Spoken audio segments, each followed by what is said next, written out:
Then AEW Dynamite, also June 24th, 2020. We open with Wardlow versus Luchasaurus in a lumberjack match. Early highlights include the best friends being dressed as actual lumberjacks, and Jim Ross plugging lumberjack matches in the Pacific Northwest, and also Dinty Moore beef stew, which I've been told many times was my dad's favorite meal in college. So that got a pop out of me, Jim, if you're listening. So there was a lumberjack match as a WWE main event like 5 years ago. It was a long-ass time. I don't remember who was in it, Cena and somebody, but everyone in the world thought it was a great match, except cranky old man Vinny. Oh, don't even tell me. Who was pissed off that there was crowd brawling in this lumberjack match. Now, it's a fucking lumberjack match. I never got pissed off at this one. They did a lot of cool stuff. So let's just have them do cool stuff. But what was the point of even having lumberjacks out there, other than guys to catch people on dives? Great. Let's call it a guys to catch people on dives match. Luchasaurus is immediately thrown outside. Nobody touches him.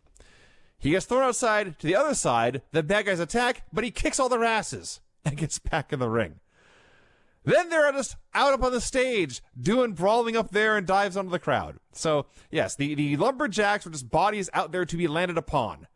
And I thought, why not just do a regular match, have all these guys run in and then do dives off the stage? Why did you need to do this a lumberjack match? So, again, the actual wrestling, tremendous fun. These guys are big, they are strong, they are also hosses. There's a different kind of hoss match than what we got in NXT. This is an agility hoss match. They're flying around and throwing each other around. Vinny, nobody gives a shit about I'm the one guy. A giant guy doing nothing, okay? You got two options if you're big. Mm-hmm. You have a fucking big hoss match like we saw in NXT, or you have a big hoss match that we had here in AEW where they wrestle a cruiserweight style match, but they're fucking gigantic. Sure. And listen, if you're one of those people that doesn't like this, I'm actually not going to bury you, because there is the argument. If you got guys this big doing this stuff, what's the point of having anybody else? Like, yes. Nobody cares about the little guys doing it when the big guys are doing it. I'm supposed to be impressed by Marco Stunt doing a dive when Luchasaurus is doing a shooting star. Okay, so if you want to argue that, like, I'm not going to argue it, but I fucking love this match. These guys it was so fun. They're doing all of this crazy shit.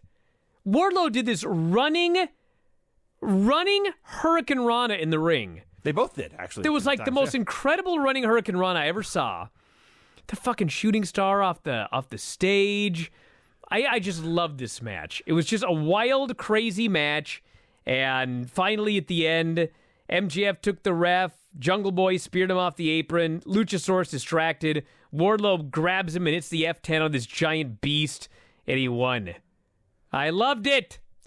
I have one question for you, Brian. As a gymnast, yes, when Luchasaurus did the shooting star press off the stage onto 20 people, was it just me, or did he look absolutely scared to death? Fuck!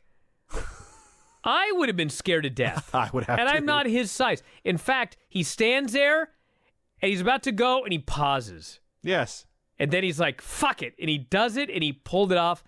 I don't want to say there's no harder move, but a shooting star press is exceedingly hard. All these crazy things that you see, anything you see with a twist, way easier than a shooting star. Anything you see with like a rotation, a shooting star, you have to jump forward and rotate backwards. Yes. It's a gainer. You essentially have to defy physics. It's in a guy that size, and it's one thing to do it off the top rope, because if you like fuck it up like Billy Kidman, you just land on the turnbuckle, which sucks, but it's a padded turnbuckle. You fuck that up on the stage and you die. You are dead. So, you're extinct. Yeah, I love this match. We then have Technique by Taz. He's still doing these, apparently. He does it for Brian Cage. Yeah. And he does it totally straight, totally professional, breaking down leg placement and one-step quickness and power and grip and all this stuff until the very, very end when he is going over the drill claw. And then Taz warns Mox that he is in grave danger if Brian Cage does this move on him. Tonight, Brian Cage in action with Taz on commentary. Colt Cabana and Brody Lee versus Sonny Kiss and Joey Janela. Santana versus Matt Hardy. SCU versus FTR, which I got really, really, really excited about. Orange Cassidy and Chris Jericho face off. Hikaru Shida in action. And a Cody Jake Hager press conference. Tony Schiavone at this point gets a note from Britt Baker. He has been taken off friendship timeout, even though he allowed her to be kidnapped and thrown into a dumpster for 6 hours. Hikaru Shida versus, I'm not making this up, Red Velvet. That was her name. That was her name. So Shida comes out, immediately starts to brawl with Penelope Ford and Kip Sabian in the crowd. They show Red Velvet in the corner, and she looked absolutely terrified. Let me recap this, because you've got it slightly wrong. All right. So Sheeta's coming out, and Penelope starts yelling at her. And so they jaw-jack back and forth, and Penelope slaps Sheeta. Sheeta wants to kick her ass, but the ref says, no. You got a match in the ring. So Sheeta says, fuck! And she jumps in the ring. She beats the shit out of Red Velvet and pins her in 10 seconds, and then fucking sprints out to beat the shit out of Penelope. That's what happened. I loved it. I thought it was the best thing that Sheeta's ever done. That actually is maybe true. She hit the ring in one motion, like rolled in, sprinted across in a running knee to the face, hit the Falcon Arrow, pinned her, and then sprinted out of the ring to attack Penelope Ford more. Yeah, I loved it. That was great. I thought it was great. Cody and Jake Hager have a press conference. We're somewhere. How did you not think the show was awesome? Like, every segment we reviewed so far has been great.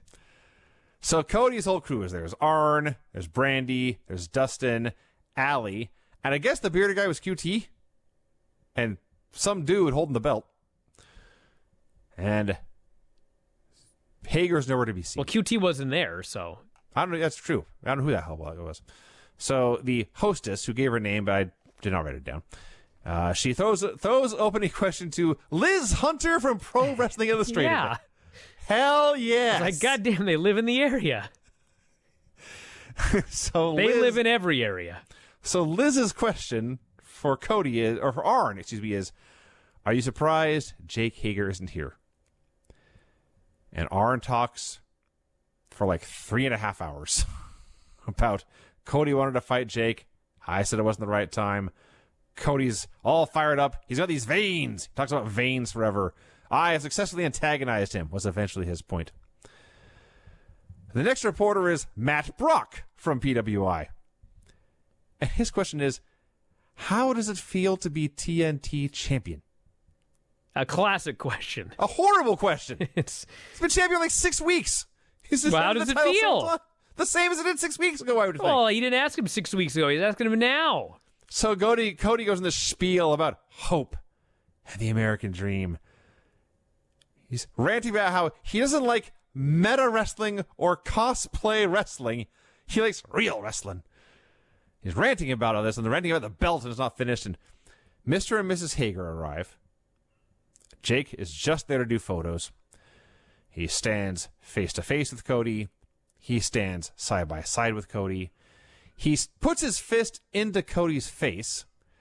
Cody shoves it away. Everyone jumps up. Cody holds them back. And then Mrs. Hager throws her water in Cody's face.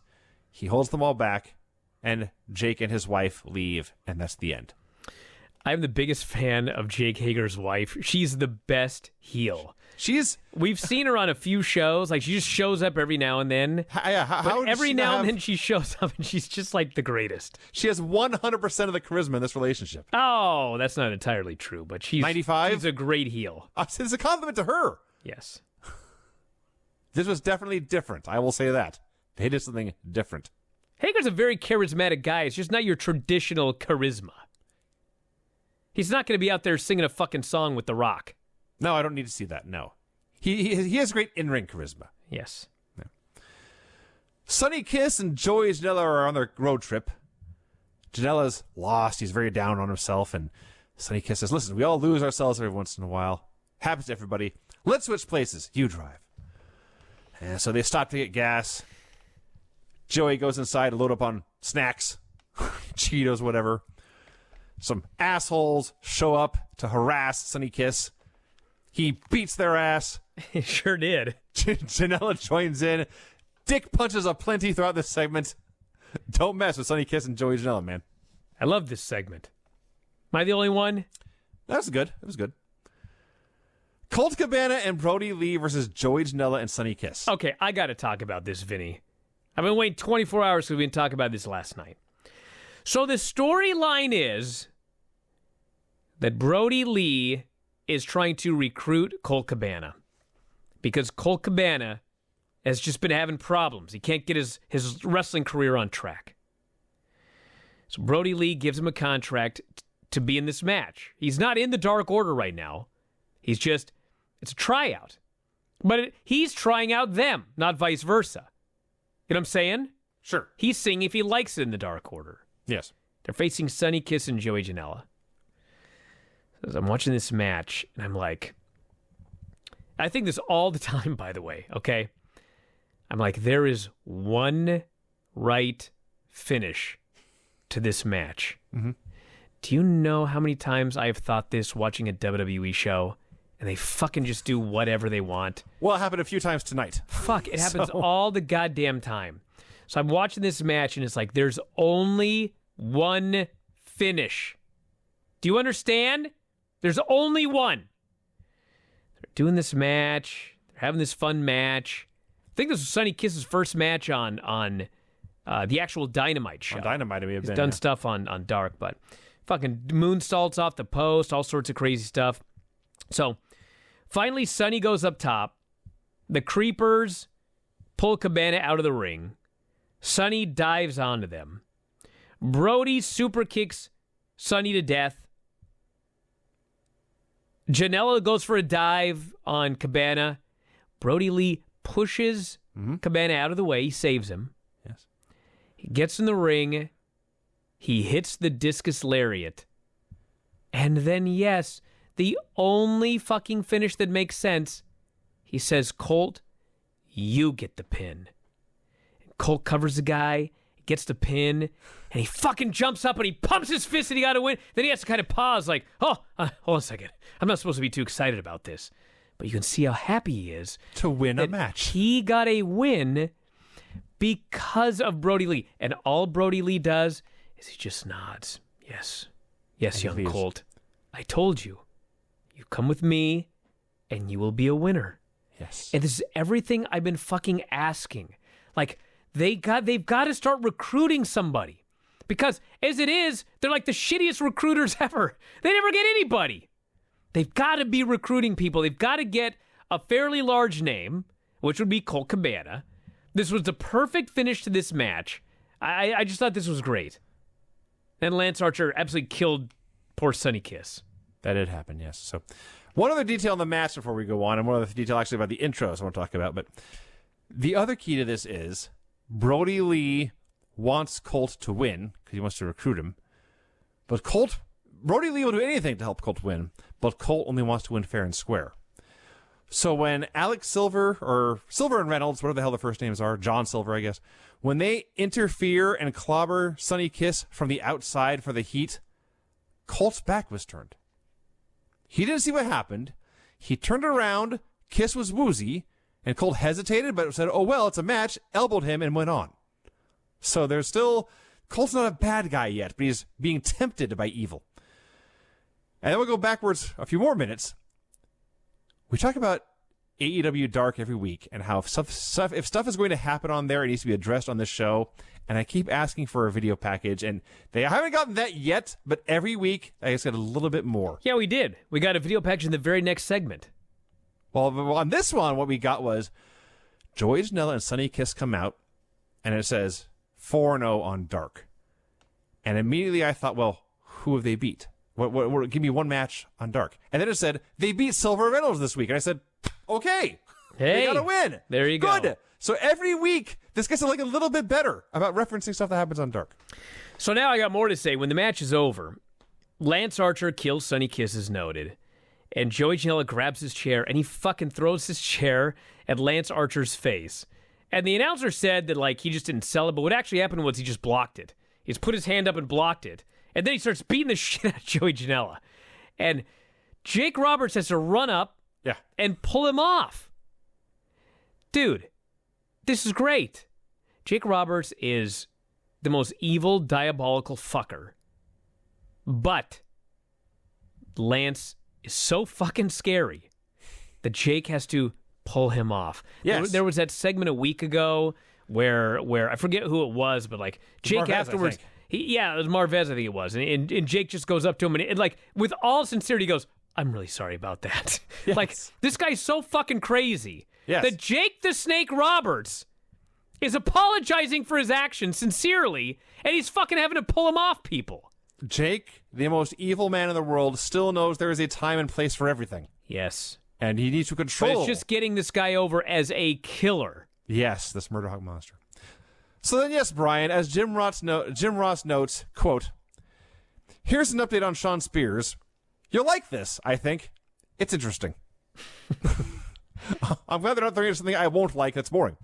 So, Sean Spears on AEW Dark used a loaded glove to beat Pineapple Pete. Great. Show me Great. what's happening. Thank you. I appreciate that. And it took 2 seconds. Yeah, exactly. That's my point. It's not hard to do. It doesn't take a lot to do. All right. FTR, technically the match is FTR versus SCU. But in my mind, this is FTR versus Bad Influence. One of the very few good things coming out of TNA or Impact Wrestling.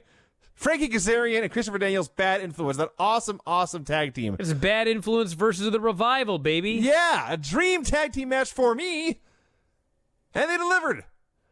So, FTR's entrance is they drive up in their truck, and they are introduced as literally driving to the ring. And they note that QT Marshall is absent this week. They explain why. Jim Ross makes a heartfelt speech to everyone. Please take care of yourselves. Please wear masks. That was great. And then this match rules. That was a hell of a tag team wrestling match between two great tag teams. Love this. FTR does the Vegomatic. It was a Midnight Express finisher. I'm fairly certain that Dax sat on Chris Daniels' head on this. I bet that sucked. But he survived. Both teams do a bunch of cool stuff. And then FTR pins Daniels with the Goodnight Express. Hooray for tag team wrestling. This is awesome. My one criticism, and I will never give up on this. I hate the name of that move. Well, it should be the Shatter Machine. Shatter Machine. Such a fucking great name. Shatter Machine is the best name of any move ever, I think. Shatter Machine. Yes. But yeah, this match was fucking great. And then afterwards, they're cutting this promo, and out come the Butcher and the Blade. And I was like, yes. Well, they don't just come out, Brian. They come out, they've taken the truck. They've taken the truck. But Vinny, I don't give a shit about that. I wanted to see if they were going to try to hit the Shatter Machine on the goddamn Butcher for the third straight week. Because they've tried it twice, and it hasn't worked yet. But in fact, that did not happen. But at Fyter Fest, they have set up the Butcher, the Blade, and the Lucha Brothers versus the Young Bucks and FTR. So we may, in fact, get the third try to hit the Shatter Machine on the Butcher. And I can't wait. That's one of the best storylines in this company right now. Can they hit this move? Can they pull this fucking move off, finally? Can they achieve that? Can they execute the finisher? Because FTR is great. The Butcher's really good, but they cannot get this move right on this guy. Yes. So Dax does a promo calling out everyone. Jungle Boy and that dumbass dinosaur, Power and Powerful, Omega and Page, and of course the Young Bucks. You've graduated from the kiddie table, he says. And then before he can get very far, Butcher and Blade have the truck and a baseball bat. They're threatening to destroy this truck if FTR leaves the ring.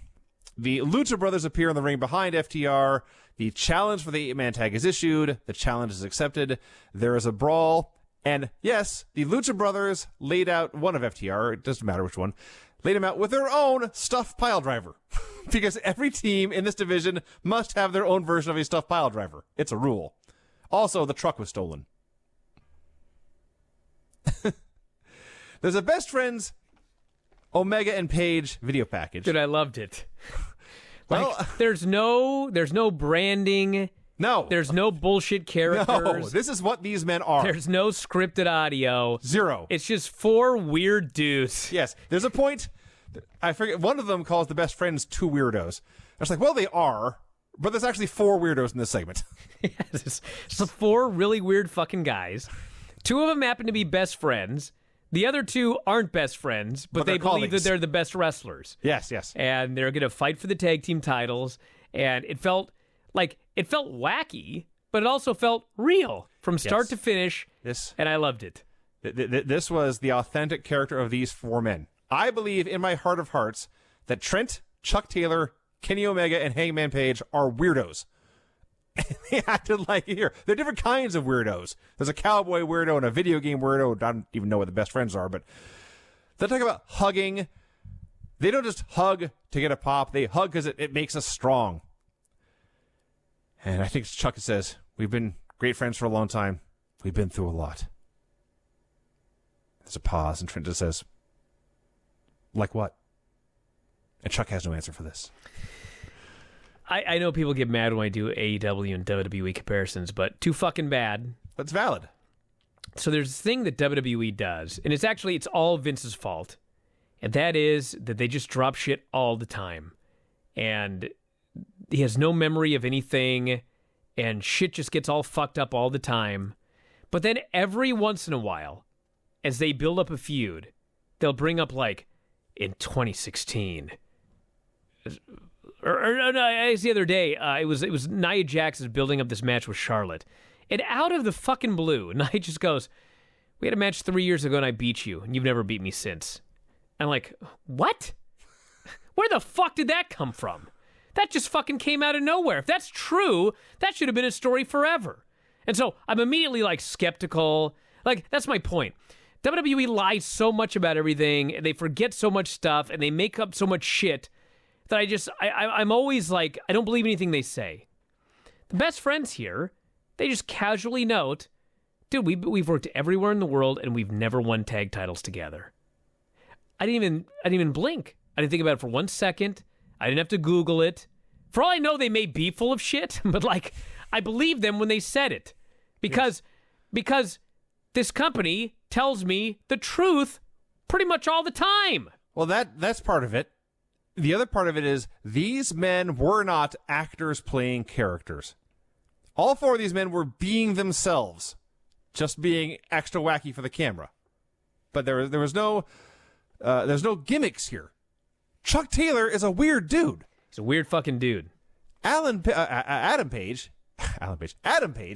is a cowboy who likes to drink a lot. It's easy to be yourself when you're just being yourself on camera. Yes, this is very entertaining. They're very for weirdos, but it's very real and believable. Moxley does a short promo about Brian Cage. In other circumstances, he'd like the guy, but of course, now they got to fight. He put you through a car window, blah, blah, blah. Brian Cage versus my favorite wrestler this week, Joe Cruz. Oh, this guy was a fucking phenomenal jobber. Joe Cruz needs to be on every show ever. Just the best jobber. He's flying all over. He's bumping everywhere. He breaks in half all the time. It's just the best. And, of course, it's Brian Cage. And you give Brian Cage a guy smaller than him he can throw around, it's going to be good no matter what. We get 1 minute of glorious, glorious violence. And Brian Cage pins it with the drill claw. 1 billion stars for this. Oh, yeah. This was awesome. Speaking of 1 billion stars, okay, this show is awesome. I told you, you fucking geek. Now, I will say one thing first, okay? I will say one thing first. I did not like the line about how Moxley was sitting on his ass at home with some bullshit excuse. Because in real life, the bullshit excuse is his wife, Renee Young, who was very sick with coronavirus. Well, before you move on, they addressed this on the show.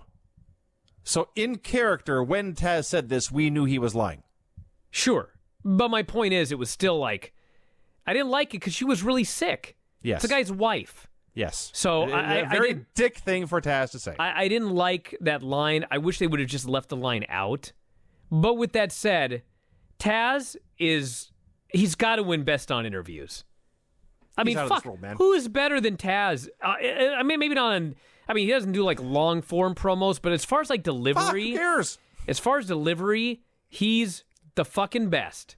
His promos are so good. Every single one of them, I want to watch like 10 times. I can't say that about anybody else. This is no disrespect to other people's promos. A lot of people cut great promos, especially in AEW. Tons of great promos. But his promos are just like, his delivery is so great. Yes. And he's there delivering for this monster. He's scaring the piss out of me. You should be afraid, he says. This man's going to take your title at Fyter Fest. That, he says, pointing at Brian Cage, is unsafe. Yes, Taz is unbelievable. Just unbelievable. Brody Lee is backstage with Colt Cabana, who's still giddy about getting a victory on Dynamite. Says, listen, winning feels good. Success feels good. We all suffer losses, but it's how you react to those losses. Tonight, you showed how you deal with them in the middle of the ring with your hand raised. Now at Fyter Fest, you and I, we're going to take on SCU. And Colt's like, wait a minute. And Brody says, no, trust me. Trust me on this one. And he does a short promo on SCU about how they had turned their back or didn't want to join or whatever it was, and he assures Colt everything is fine. And then we finally get a night-by-night lineup for Fyter Fest. Yeah. So night one, Fyter Fest night one, Jurassic Express versus MJF and Wardlow, Private Party versus Proud and Powerful, Hikaru Shida versus Penelope Ford for the women's title, Jake Hager versus Cody for the TNT title, and Kenny Omega and Hangman Page versus the Best Friends for the World Tag Team titles. And then Fyter Fest night two, Lance Archer versus Joey Janela, Nyla Rose in action, and she says she will have a big surprise, a trios match with the SCU versus the Dark Order, including Stu Grayson, Chris Jericho versus Orange Cassidy, an 8-man tag with the Young Bucks and FTR versus the Lucha Brothers and the Butcher and the Blade, and for the AEW World Championship, Jon Moxley versus Brian Cage. Dude, unless there's like some fucking calamity, which I actually fully expect because it's 2020. It's entirely possible. Yeah. Like, these two shows should do very good numbers. Like, if they run these two shows and they're still doing 650, then fucking I don't know what to tell you. Like, these are big time shows that they've got lined up that they built up very well for a long time. Shivani then gets a note from Dr. Baker. It is addressed to Big Swole. I might have been in a dumpster for 9.5 to 10 hours, but you're still the biggest piece of trash on this roster, Big Swole. So I didn't mention this, but I'll have my big revenge, Big Swole. Aha, even better. So I didn't mention this, but Britt Baker is there. She has her own mini plexiglass booth. She has Reba out there as well as just some random masked security dude. So Swole comes out to confront Britt, but there's plexiglass there so she can't touch her. And Britt is screaming, sorry, I can't hear you, and sipping from her Appletini. So Swole climbs up on the gimmick behind her and dumps trash over her head. And Britt starts screaming and crying. And Reba attempts to chase Big Swole away with a leaf blower. Just cuz. You know, I hesitate to even say this because I absolutely, positively do not want to downplay Britt Baker's injury. But fact of the matter, this is like the best thing that ever happened to her. Yep. Because she is, like, every single week, she's a highlight of the show. And she wouldn't be this over just doing random matches every week. No. So, I mean, it sucks that she's hurt. Thank God it's a 2-month injury and not like a 9-month injury. But, I mean, I don't know if she has ever had an injury before. So, you know that she was, like, devastated by it because she was in the middle of a push. But I hope that she understands that, like, at the end of the day, she's going to look back and realize this was a huge positive for her career. Santana versus Matt Hardy. Early highlight of this match is they're doing this match in the ring, and Tony just starts screaming on commentary, she's throwing trash at us! Like it's our fault! What the hell? So they had a very good TV match. The finish was strange. Matt never, ever wins with a side effect. I don't know if his entire career going back 20-some years, if he's ever pinned anyone with a side effect. He keeps going for side effects and covers in this match. And Santana keeps kicking out. And finally, Ortiz distracts the referee, which actually I don't know why. Santana grabs Matt, hits a phantom driver, just like Santos Escobar. But Hardy reverses that to a cradle and wins. All right. So Ortiz wallops Matt with a mad ball, They hit him with a street sweeper. Private Party run out to make the save. Mark Quinn trips hopping over the ropes. Laughs it off. What are you going to do? That was fun. I thought it was all right. I did laugh when they went to hit the street sweeper on Matt Hardy. And I think Matt and I are the same age. He might be a little bit older. But when they fucking lifted him up for this, he had a look on his face like I would have had on my face. What am I doing up but here? they all pulled it off. Yes. It worked out great. Who do you think was more scared, Luchasaurus for the shooting star or Matt Hardy for the street sweeper? Probably Luchasaurus because he actually hesitated. He actually did. Matt did go right up. Okay, that's fair. Yeah. And then it is time for the Orange Cassidy Chris Jericho face-off. So they're both this was a great promo. They're both in the ring. Shocker, Chris Jericho does all the talking. Shocker, it's great. And I know I've said this 100 times, but we're watching the 2001 Raws when we all thought Chris Jericho was a great promo. No, he was a good promo then. He's a great promo now. He's improved so much in the following 2 decades. You tell me some guy improved on promos over 20 years, Vinny? A lot of guys don't. Well, I guess there is that. I would argue. I was thinking about how shitty you were in 2005 and how much you've improved. So I figured, fuck anybody. Thank you, Brian. Very nice of you to say. Yes. So I guess I gave you too much. Maybe not. Anyway, it's okay to stop. You can just stop. You have improved dramatically, Vinny. Thank you, Brian. Yes. So Jericho talks about Orange is the started at a very low level. I did. Oh, it's horrible. All right, let's do this. It's amazing how bad you can be at something when you don't want to do it at all. So Jericho says Orange Cassidy is the why did the chicken cross the road joke of pro wrestling. The first time you hear it, it's kind of funny. The more you hear it, the stupider and more annoying it gets.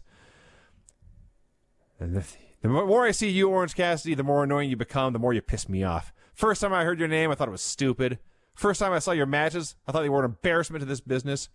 When I heard you signed a contract, I called Tony Khan, I called Kenny Omega, I called the Bucks, and I said, what the hell? Why did you sign this guy? And they all said the same thing. Because people love him. This is all true, by the way. I'm sure every part of this is true. No, this part here was all true. I'm sure it was. Jericho says, Brian Pillman once told me, to make it in wrestling, you have to do something nobody's ever done before. And you got it over on your own, Orange Cassidy, by being yourself. And that's why people like you. You're just like them. You're lazy. You're a slacker. You don't have what it takes to get to the top. You made a mistake when you got out of your lane and got in the face of Le Champion. You try that kick me in the shin offense, I'll knock your teeth down your throat and beat you in 30 seconds. At Fyter Fest, I'll make sure you run out of juice. And he laughs at his own joke for a while. So, of course, Orange does, in fact, do his kick him in the shin offense. Jericho's furious by all this. He destroys the Ray-Bans. Oh, man. Jericho did not watch my match with Orange Cassidy over WrestleMania weekend. He. Fuck. That's the one thing you don't do is stomp on those glasses. You do not like That's his kryptonite or his spinach. So Orange snaps. They have a very long brawl throughout the crowd. They brawl here, they brawl there. Hither and yon, up and down, to and fro. They said it might have been the camera. I don't know. But somewhere, for the second week on this show, someone ends up bleeding badly from the ear, so bad it appears they've slit their throat. It's amazing. So Orange is bleeding everywhere, but he sets Jericho up on a platform, comes running down the stairs. Superman punches him off the platform through a table, finds some spare sunglasses, puts them on, and he's got his sunglasses on, his mouth is closed, and he does the Orange Cassidy thumbs up, and blood is just pouring out of his ear. Just like a faucet. Bummer. That sucks. But that was a very good segment. I thought the segment was very good, but I am very, very sad. And this is nobody's fault, but it's closed. Not closed, but it's like it's largely empty arena. Yes. Like Orange Cassidy and Chris Jericho in front of 18,000 fucking fans at a pay-per-view. Holy shit. That would be so awesome. It's probably still going to be a really good match, and I'm sure the crowd's gonna have fun, but still, we're talking like, what, 80 people, 50 people? Whatever it is, yeah. It's just sad. Like, what the fuck can you do? The crowds are going to come back, and Orange Cassidy's going to be over, and they can do this match again another time, but I mean, this is a match that once Jericho figured out Orange Cassidy, like Jericho's wanted this match for a long time, but he wanted this match before there was coronavirus. And now here we are. And fuck, no one even knows when crowds are going to be able to come back. So it's not like you can just hold it off forever, waiting for the day to come. No. They can always do it again.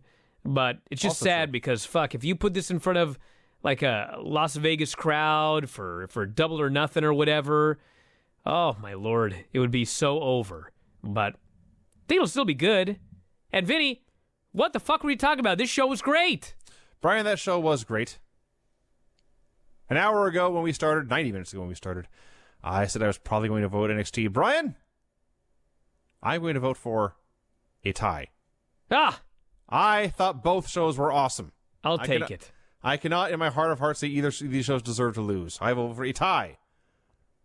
Well, I'm voting for the AEW show. All Elite Wrestling. I watched it, and I just loved the show. I liked NXT a lot, but I mean, NXT always has something on the show, like Roderick Strong and what the fuck?